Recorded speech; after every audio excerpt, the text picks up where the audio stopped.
Assalamualaikum warahmatullahi wabarakatuh. Selamat pagi anak-anak. Bagaimana kabar kalian? Mudah-mudahan kalian dalam keadaan sehat. Kali ini kita akan melanjutkan materi kita tentang ketimpangan sosial. Sebelumnya sudah pernah kita bahas, ketimpangan sosial itu adalah adanya jarak atau ketidakseimbangan atau gap antara masyarakat, antara golongan, antara daerah, dari satu daerah ke daerah yang lain.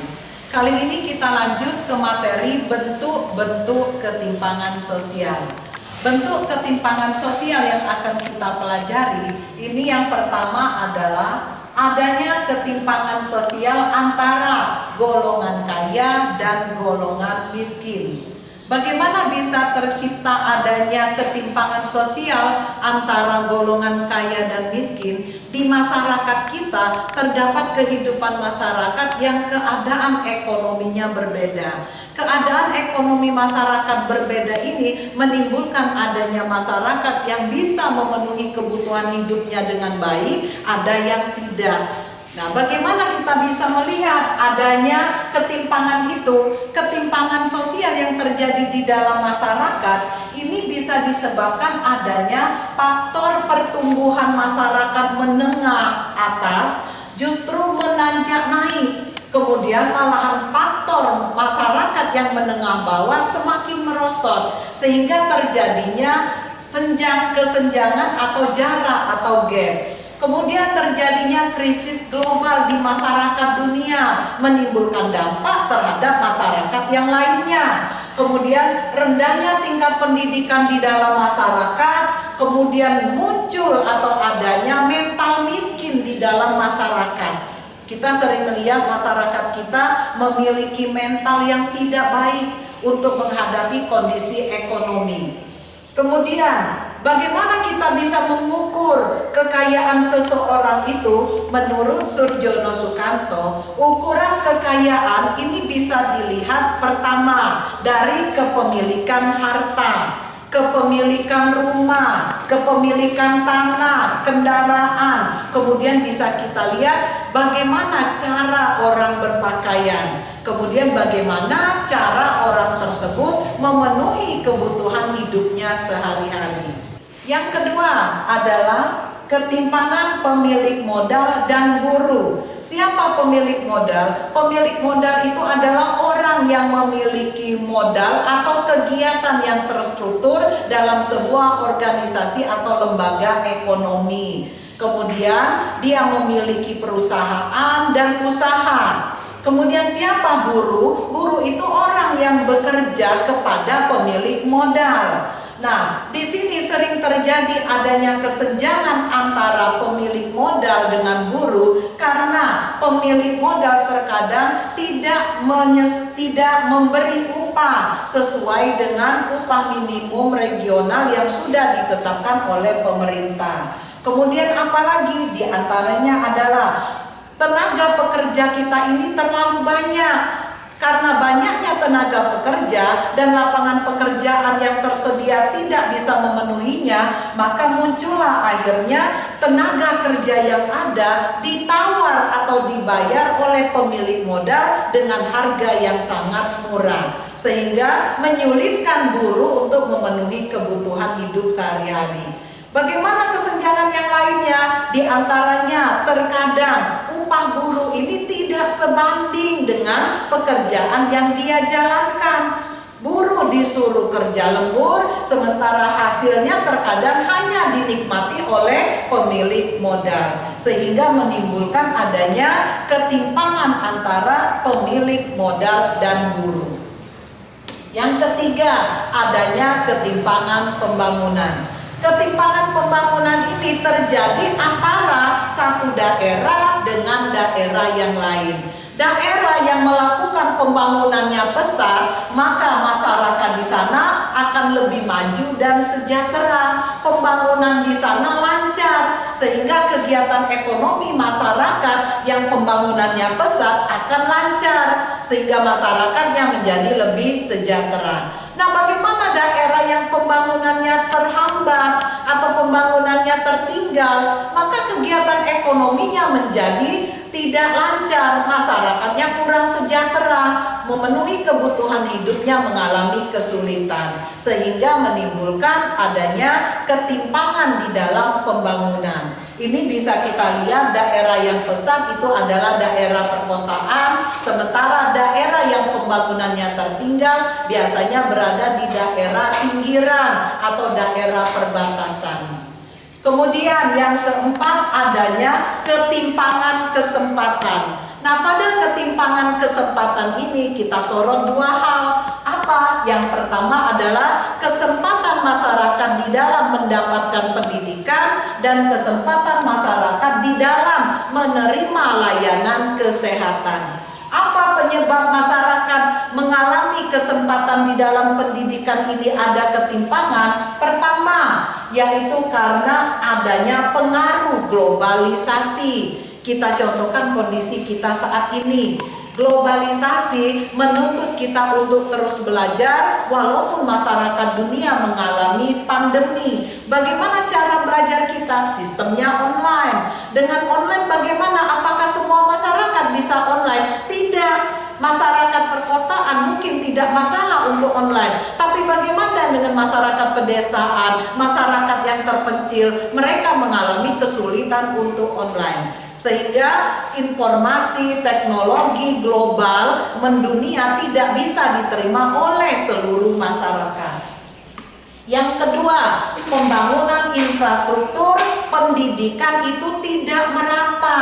Nah, pembangunan infrastruktur ini terkadang masyarakat atau daerah tertentu masalah pendidikan infrastrukturnya baik, tapi ada daerah-daerah tertentu, maaf, terkadang kita lihat kondisi bangunannya hampir roboh, belum lagi bukunya terkadang tidak ada, sehingga masyarakat yang mendapat pembangunan tidak merata ini atau yang rendah ini akan tertinggal pendidikannya. Kemudian ketersediaan tenaga pendidik. Ketersediaan tenaga pendidik pada satu daerah dengan daerah yang lain tidak sama.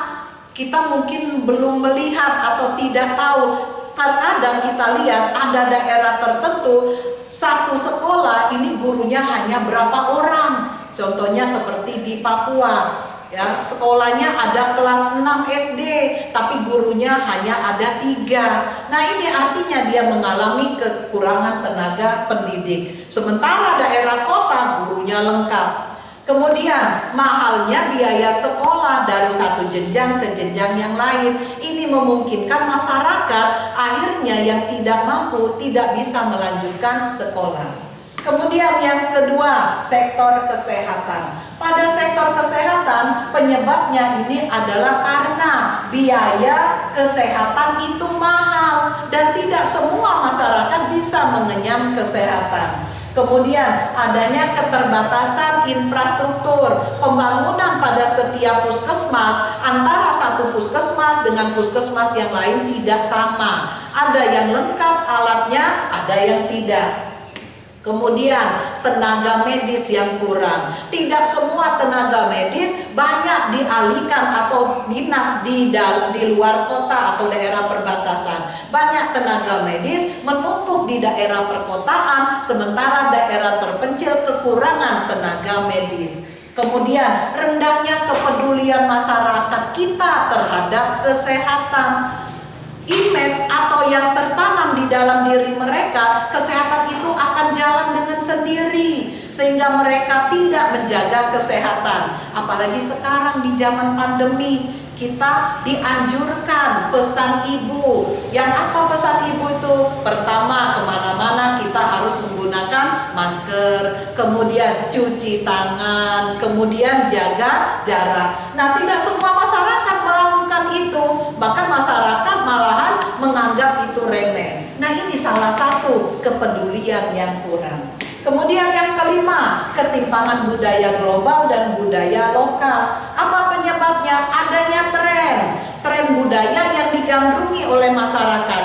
Budaya yang diminati masyarakat akan nanjak, sehingga masyarakat masyarakat yang budayanya digandrungi itu, kegiatan ekonominya, kesejahteraannya akan meningkat. Sementara yang tidak tren, maka budayanya tidak bisa dijadikan aset atau nilai jual. Kemudian kesamaan bentuk antara satu budaya dengan budaya yang lain ini dijadikan sebagai aset untuk meningkatkan budaya. Adaptabilitas.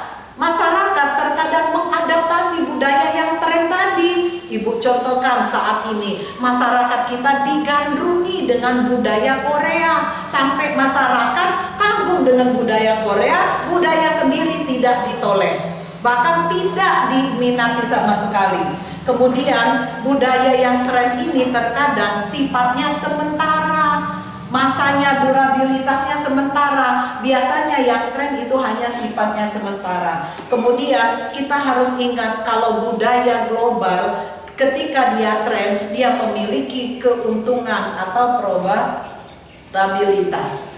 Yang keenam adalah ketimpangan gender. Gender kita artikan di sini perbedaan antara jenis kelamin. Nah, di masyarakat gender yang tersudut ini adalah perempuan. Ya, adanya pertama marginalisasi perempuan, adanya masyarakat yang terpinggirkan yaitu perempuan, sehingga masyarakat atau perempuan dianggap tidak bisa bekerja di ranah publik. Karena apa? Dianggap sebagai lemah, masyarakat yang lemah. Kemudian adanya pelabelan, stereotip atau anggapan bahwa perempuan itu orangnya lemah sehingga tidak dianggap di publik tadi.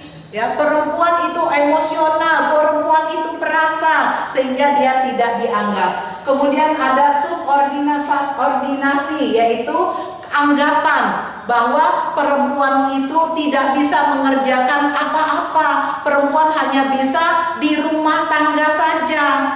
Kemudian adanya tindakan kekerasan terhadap perempuan dalam rumah tangga. Laki-laki menganggap dirinya hebat, maka perempuan itu berada di bawah pengaruh dia. Padahal di dalam rumah tangga ini tidak boleh terjadi. Seorang membentuk rumah tangga ini harusnya tercipta adanya kemitraan. Bukannya istri di bawah kekuasaan suami atau suami di bawah kekuasaan istri, tapi antara suami dan istri itu adalah mitra. Suami adalah tempat berbagi bagi seorang istri, demikian juga istri tempat berbagi seorang suami, sehingga tidak akan terjadi kekerasan. Kemudian adanya ketimpangan gender ini adanya beban ganda bagi seorang perempuan. Terkadang wanita diterima di ranah publik, tetapi wanita juga dibebankan dengan semua urusan yang ada di dalam rumah tangga. Makanya di sini perlunya tadi antara suami dan istri itu adalah mitra. Perempuan dianggap keibuan, perempuan dianggap perasa, tapi perempuan juga terkadang sudah diterima ranah publik, dia diwajibkan menyelesaikan semua pekerjaan yang harusnya bisa dibantu oleh laki-laki. Nah, sampai di sini dulu penjelasan Ibu. Penjelasan yang lebih lengkap lagi bisa kalian lihat di modul yang Ibu kirimkan pada Classroom. Ibu tutup pertemuan ini dengan ucapan wabillahi taufik wal hidayah. Wassalamualaikum warahmatullahi wabarakatuh.